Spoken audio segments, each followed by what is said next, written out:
So international cricket resumes then for India and the West Indies post the World Cup. Kicks off with the 3 T20I series that we're going to look ahead to on ESPNcricinfo Match Day. And let's start with India's recent form in T20I bilateral series. It's not necessarily the happiest if you compare it to a team like the West Indies, say, Deep. And if we look at India's last 3 T20I series, they failed to win any of them. Australia, both home and away, and there's New Zealand sandwiched in the middle.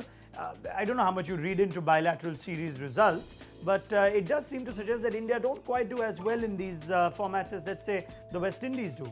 Absolutely, there's no two ways about it. If you leave aside the 2007 World Cup, post that the performance of the Indian side in T20 has been at the best par, but predominantly below par, I'd say, the kind of plays that we have.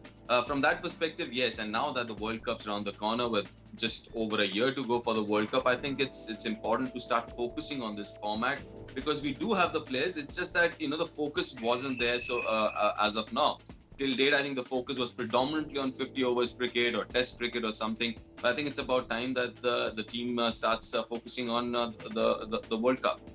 That having been said, while the West Indies are known to be a different force or a different beast in 2020 cricket, their recent T20I form isn't necessarily up to their expectations either. Just to win against Bangladesh 2-1 in that series, but losing to India 3-0 as well as to England 3-0. And if we look at the records between India and the West Indies in T20I cricket, bilateral series at least, and you'll see that the West Indies have won when it's been played in their part of the world, and India when it's been in the subcontinent. Right, let's pick up our first point of conversation for the Indian team specifically, Deep. And we are looking at, again, a team that looks top-heavy, that does boast of a fine T20 record for the likes of KL Rahul and Rohit Sharma. Of course, Virat Kohli is captain. And therefore, the question begs, can India manage those three and Shikhar Dhawan in the top four? And as we look at a comparison between Shikhar Dhawan and KL Rahul, whether India would need to make a call between picking one of these as openers, and the numbers certainly make a case for KL Rahul quite strongly. A strike rate of nearly 150, much more than Shikhar Dhawan's, an average of over 50,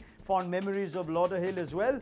That's an interesting call that Shikhar Dhawan on merit may not make the opening position in India's T20I side. Oh, that's a tough one. That's a tough one for the team management because, Shikhar's been good in white ball cricket, but when you speak about numbers, listen, all three of them have been brilliant. I mean, Shikhar, KL, Rohit, they've been brilliant in white ball cricket. So it's very difficult to kind of differentiate and choose between them. But having said that, yes, it's going to be difficult, but they might want to include all three of them, Rohit, Shikhar and KL Rahul. But one of them, unfortunately, would have to play at number 4. And look, going by what happened in the 50-over World Cup, it was KL Rahul who batted at number 4. So, yeah, there is a chance that all three of them would play. Okay, let's have a look at how many of them you've managed to put in your 11 for this first T20I at Lauderhill. And you do have room for KL Rahul, but it'll be either him or Manish Pandey. So that little coin toss is still leaving you on the fence, Deep. Rohit, Shikhar and Virat to start with. Rishabh Pant will be the keeper for all formats for this series. Interesting to see both Krunal Pandya and Ravindra Jadeja in your team. Rahul Chahar would make it 3 spin options as well as 3 seam bowling options in the form of Bhuvaneshwar Kumar, Khalil Ahmed and Deepak Chahar. So Navdeep Saini, Washington Sundar and Shreyas Iyer must wait their turn in your eyes. Let me go with that top 4 first. If you're going to play all 4, including KL Rahul, does that leave you short on a skill set for someone like a Manish Pandey or Shreyas Iyer who's better suited to bat in the middle in 2020s? Yeah, I mean, it's going to be difficult. Ideally speaking, the way the top 3 has batted for India in white ball cricket, they've been really, really good.